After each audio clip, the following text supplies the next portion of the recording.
Well, I'm definitely going out of my comfort zone on today's video, but I guess I'm a sucker for a challenge.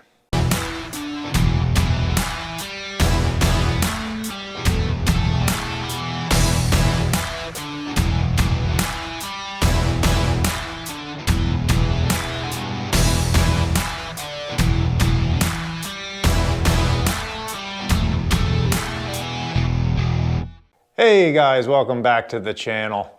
Well, in one of the last videos we were doing some ash flooring there, and I teased this video a little bit and said the next project was going to be a little different. Well, I can run flooring and run stuff through the molder there all day, and well, that's pretty commonplace around here, not a big deal. I had a customer kind of come to me with a project, and well, he wouldn't let me say no. So I have this customer I've done a lot of work for. He's building a new house, and I've done all his interior trim and all kinds of different work for him. And now he's tackling an exterior entranceway. And he basically shared this picture with me. And he sketched up a little blueprint. Not that that'll mean much to you, but he just sketched up some rough dimensions. And he came to me and said, "Hey, build me this." And I said, "Well, Bill, I'll cut you the wood for it, but I don't know. I'm not a timber framer.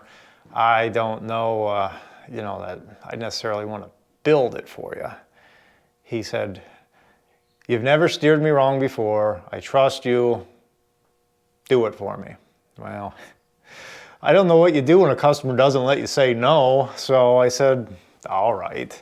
So basically what we agreed on, because I don't really do anything on site, and that's not my cup of tea. I got enough stuff going on here. I said, "Bill, I'll make you a kit, basically. I'll fit it all here at my shop that you can I'll deliver it, and you can install it. It'll all fit together like a puzzle." So that's what we agreed on. And to be honest with you, I've been dreading it ever since. That was a couple weeks ago, and I'm also doing a bunch of other work for him at the same time. That stuff's pretty simple, but he didn't give me a whole lot to work with. He gave me a lot of creative freedom, so that's good and bad. I got to figure out how to make this all work, how to build him what he wants, and to his dimensions that's going to plug and play and be deliverable. So that's what I'm starting with. I sawed the lumber a couple weeks ago, dried it, and it doesn't look like much, but some rough sawn pine. It's going to be various parts and pieces, and it's all hopefully accounted for, and hopefully I have enough. So the first thing I'm going to do, because this stuff we decided he wants to plane it all, we're not going to leave it rough sawn. I'm going to start squaring and planing this stuff, and we're going to get it down to a usable dimensions. We're going to take it next door to the other shop, and I'm going to start racking my brain putting this together. So you can join me. Let's get to work.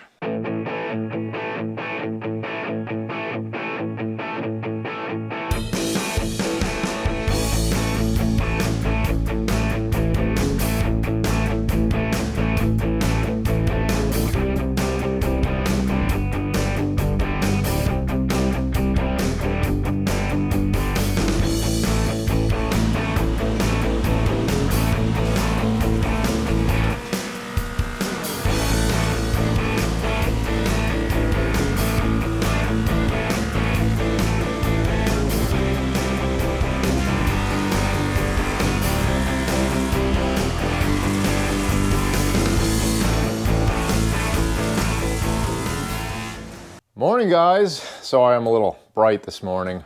I guess if this job goes south, I'll go get a job with PennDOT. Yes, it's a new morning. I didn't get a whole lot done yesterday afternoon when I started this. I got everything planed up, and I swear I'm not trying to push this off any longer. I just got carried away with other projects. I had to plane up a quick order for a guy, and I got all my tools lined up and kind of thought about this overnight, sharpened my pencil. So I'm ready to dive into this. First thing I have to do here is square these posts. These are the main posts that support everything. So I got to square these, cut them to length. And I'm going to give you guys a disclaimer before I do a thing here. I am not a professional timber framer by any means, and I know I probably have some timber framers watching this that'll probably laugh at me, but I'm gonna work my way through this. I don't have the fancy timber frame tools. I just have a regular old-fashioned 7 1/4 inch circular saw. The downside to that is when you're cutting 6x6s, I can't cut straight through. So you're gonna see me cut, flip, cut, and then I'll have to use the Sawzall to trim out the center. It works, I've done it plenty of times. It's just a little bit slow, but you know, I'm a rookie. I'm a regular woodworker. I don't work with these big beams very often, so bear with me. Let's get into it. So I got them squared up, cut to length. The next step, this 2x5 has to be notched in to sit flush along the tops of these posts, because this is what's going to carry our rafters. So to do that, I have this clamped together so these can't move. Just going to hold that flush. I'm going to mark that, and then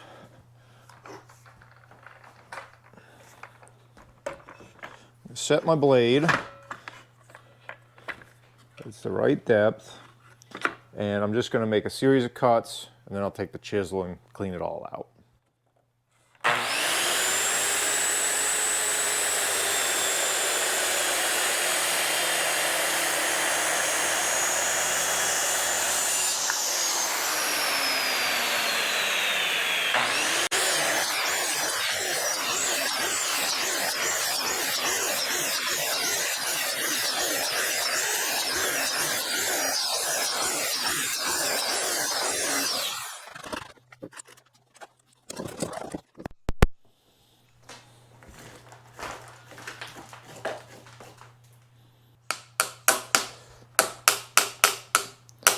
That's gonna work just fine.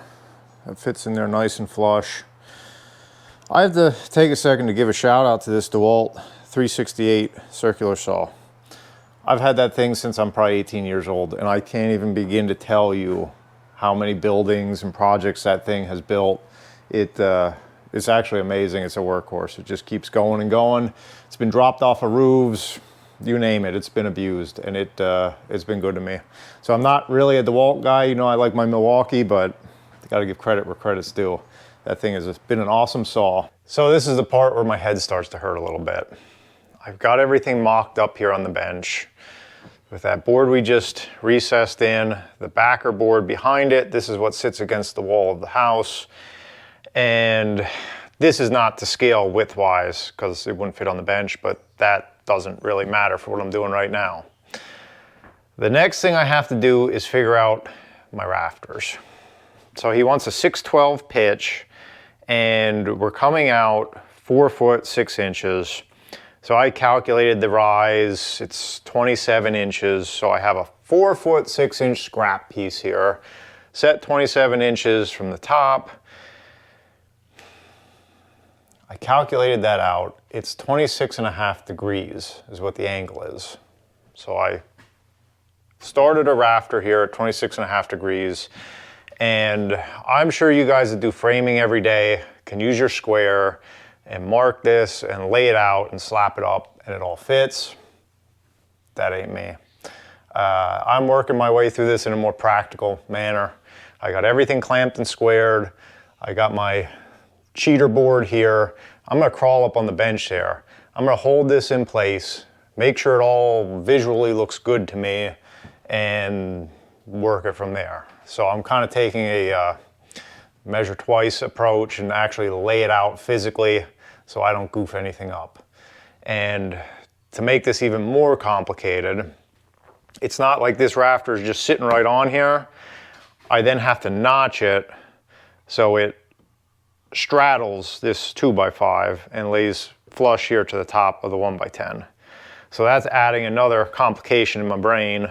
It's kind of making it short circuit a little bit, because I've got to be able to lay this out, then measure that notch, have it drop in, and still hold my 612 pitch. So a lot of moving parts. I'm just slowly working my way through it. I've been looking at this, laying it out about a half hour now, and that makes a boring video. So little by little, we'll work our way through it. Oh yeah.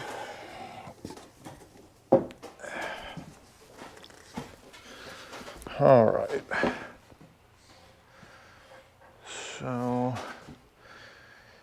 when you drop 2 inches there, so we should have 2 inches here. That would have to be just like that. So I think my angle's good. I got my notch laid out. I'm gonna cut it and we're gonna see how it fits. The one thing, I do have a lot of extra length on my rafter here, so if I goof this, I can reverse course and correct it. So let's just try it, see what it looks like.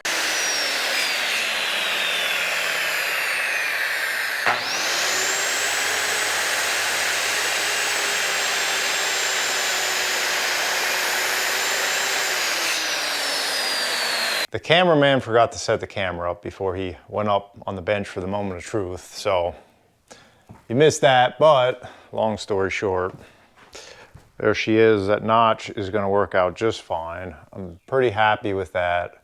So we had to do this step to get our rafter set.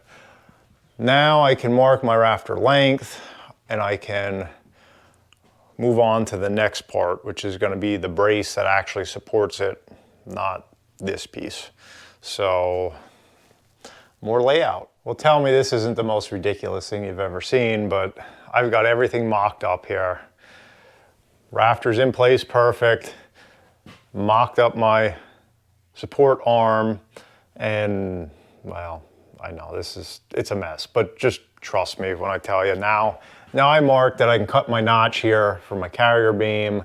I know where my rafter is gonna end, and long story short, I had to do all this work just so I can pull that down. I can now cut my rafter. I can cut the other 3 rafters identical. I'll use that one as a template, and that section's done. So I got all 4 rafters cut, notched, ready to go. Customer wanted a little bit fancier rafter tail. So this is what I came up with. I just called him, sent him a picture. He likes it. Actually loves it. He just wants it a little bit meatier here, so I adjusted it, and this is what we're gonna roll with. Now, if you're wondering how I go about laying something like this out, it's really high tech, honestly.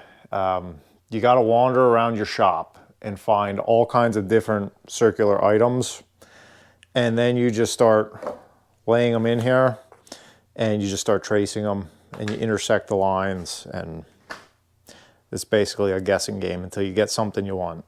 A lot of marking, a lot of erasing. So this is our modified version, the version we're going with. I'm gonna take it over to the bandsaw, and I'm gonna extremely carefully bandsaw this. Then I'm gonna have to sand it. This one isn't sanded, obviously, but it's pretty darn good. This is a very slow kind of just take your time, don't cut inside the line kind of deal. So I'm gonna work my way through this, and then these rafters are officially gonna be done. Well, I got those rafter tails complete, and honestly, I'm pretty happy with how they turned out. Those are gonna work really nice. I think the customers are gonna be thrilled. So the rafters are totally done. We're getting there now, but we got one major obstacle to tackle yet. So this is getting a 4x6 arm, just like you see here. Of course, it's gonna be centered. And I told the customer, I will mortise and tenon this for them to give it some strength.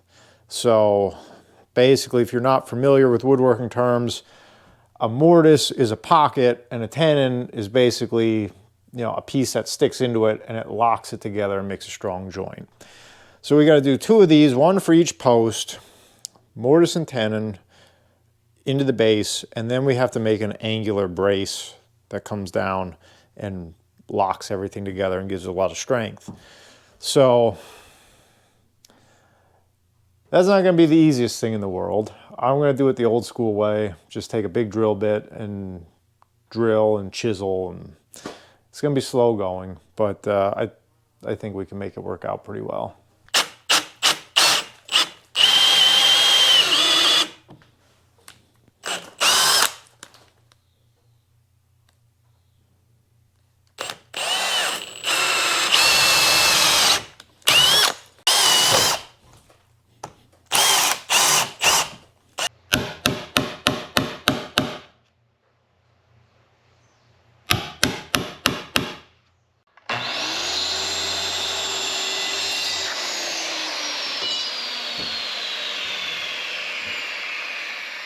We're gonna call it beginner's luck, but I'm thrilled with how that came out. It fits in there real nice.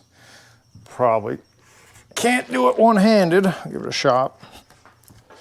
But she drops in there real snug. Yeah, fits like a glove. Beauty. I also put in a notch at the, what do you call it? The board that the rafters sit on. That's gonna drop into there. So now I just gotta repeat this whole process on that one and put in my diagonal braces. Yeah, that's only a couple hours work. Well, you can tell by my wardrobe change, it's another day. Going on day 3 of this.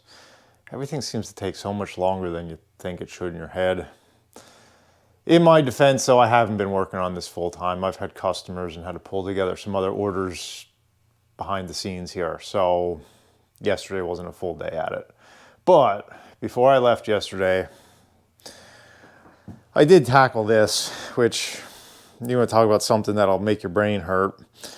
So this is going to be my bracing, my angled bracing. And this is also getting mortise and tenoned in this 45-degree tenon. That was a little bit hard for me to wrap my head around, but I got that one done. I have the other one, I just have to finish cutting it, and then I got to fit it. Yeah, we're getting in deep now. For a guy that doesn't do timber framing, it's getting a little technical. So it's time for our moment of truth.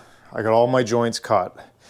We got our 2 mortise and tenons, and then for this, I don't even know exactly what you call this joint. But I just kind of notched this out that it's going to lock in there. So traditionally, I know timber framers use white oak pegs. They would drill and peg this and use no mechanical fasteners. Well, even though I'm dabbling with timber framing, I'm still a mechanical woodworker at heart. So I'm going to use these timber lock screws and construction adhesive. So I'm going to put a construction adhesive in here, and from the back, because nobody will see this back, it's against the wall, I'm just going to lag it in with that. So that should make a pretty darn strong joint. So let's see if it all fits together.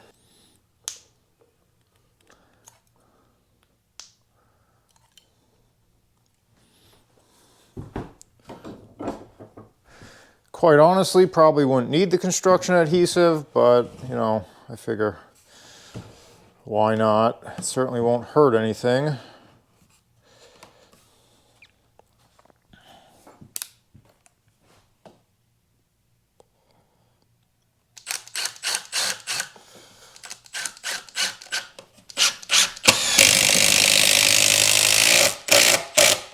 Okay. That'll be enough to tack that together.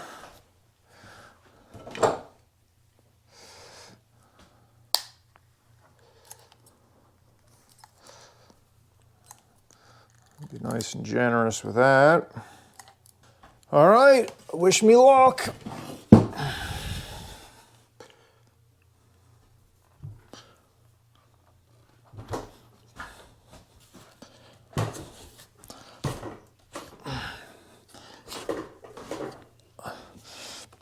Like a glove.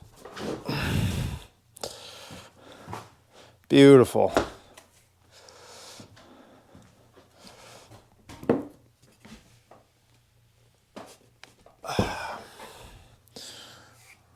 Lock that in with some screws.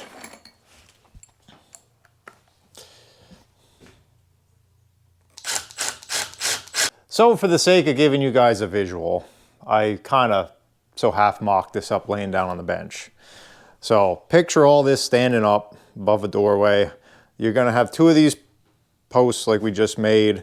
Your front beam that carries the rafters, your back beam that carries the back of the rafters. And we got our fancy rafters we made. That's notched in there. That sits on there like that. That sits in the back. And obviously your rafter tails stick out. So that should be a pretty slick setup. So I have to finish cutting my joint on this other one and assemble that. That's going to be exactly the same as what we just did. I have it 90% of the way done. I just got to trim it up and slap it together.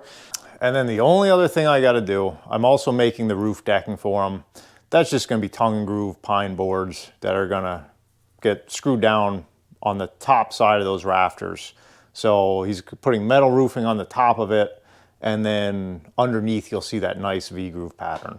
So this should come together really nice. It should be a really nice entranceway for them.